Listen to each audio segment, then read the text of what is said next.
warahmatullahi wabarakatuh. Hai semuanya, kami dari kelompok 1. Pada kesempatan kali ini, kami akan mempresentasikan tentang definisi biaya dan beban dan objek biaya. Sebelumnya izinkan kami memperkenalkan diri. Perkenalkan, nama saya Nur Fitriani. Nama saya Nadia Fasya. Nama saya Tiara Cahaya Ginardi. Nama saya Tari Fitriana. Nama saya Zabifal Fikri. Nama saya Hengki Gunawan. Nama saya Renaldi Rizky Pratama. Nama saya Ria Priyanti. Nama saya Wanda Alfi Agustin. Berikut beberapa penjelasan dari teman kelompok saya.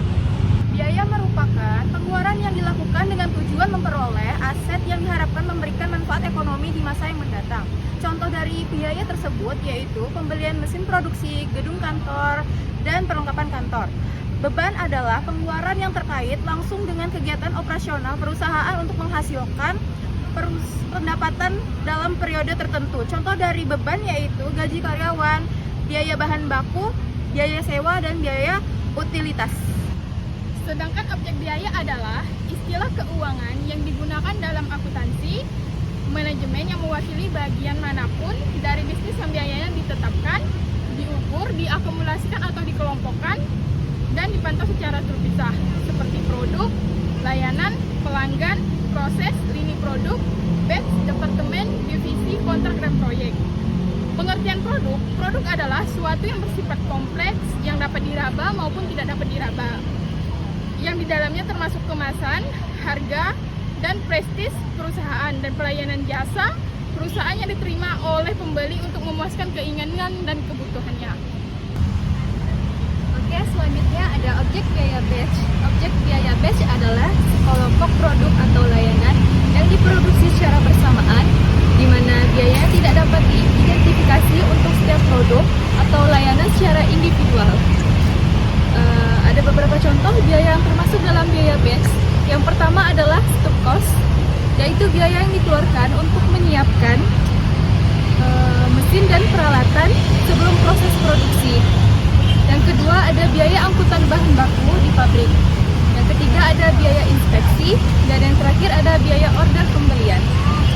Sedangkan pengertian dari pesanan pelanggan adalah permintaan atau instruksi dari seorang pelanggan kepada penyedia barang atau jasa untuk membeli atau menerima produk maupun layanan tertentu. Pesanan ini biasanya mencakup detail seperti jenis produk, jumlah, spesifikasi, harga, serta metode pengiriman dan pembayaran.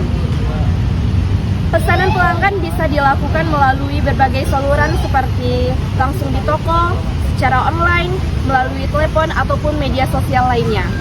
Selanjutnya saya akan menjelaskan tentang kontrak. Kontrak adalah kesepakatan antara dua pihak atau lebih yang menciptakan kewajiban hukum untuk melaksanakan atau tidak melaksanakan tugas tertentu. Kontrak dapat dibuat secara tertulis maupun lisan. Nah, di mana contohnya? Contoh kontrak adalah kontrak kerja, yaitu perjanjian antara pekerja dan pengusaha yang membuat syarat-syarat kerja, hak, dan kewajiban. Kontrak kerja dapat dibuat untuk tertentu dan tidak tertentu. Sedangkan definisi dari lini produk adalah kumpulan produk yang terkait dan dijual oleh perusahaan yang sama dengan nama dan merek yang sama. Produk-produk dalam lini produk ini saling terkait berdasarkan fungsi target pasar, kisaran harga, atau karakteristik lainnya. Lini produk merupakan strategi pemasaran yang penting bagi perusahaan karena untuk memungkinkan mereka untuk memanfaatkan reputasi merek, meningkatkan pangsa pasar, memenuhi berbagai kebutuhan dan preferensi pelanggan.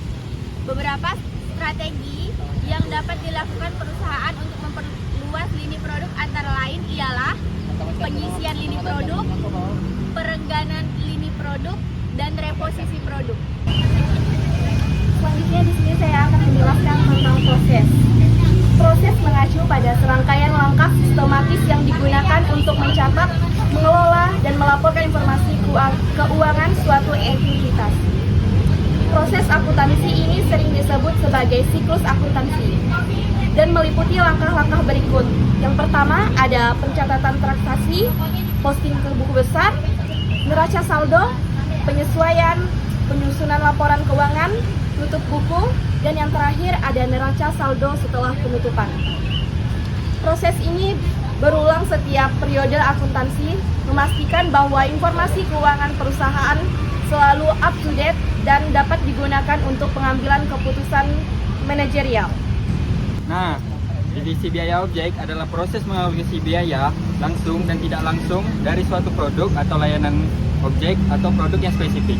Tujuan dari divisi biaya objek adalah untuk menentukan biaya langsung dan tidak langsung dari suatu produk atau layanan yang dapat digunakan untuk menghitung harga jual normal (HPN) produk atau layanan tersebut.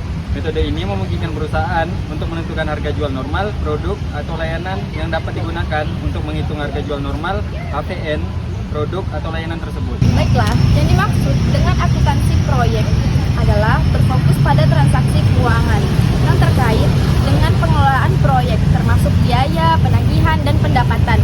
Profesional seperti manajer proyek dan akuntansi menggunakan metode ini pada mengintegrasikan tugas keuangan pada utama setiap proyek dan melaporkan kemajuan dan keberhasilan kepada manajemen.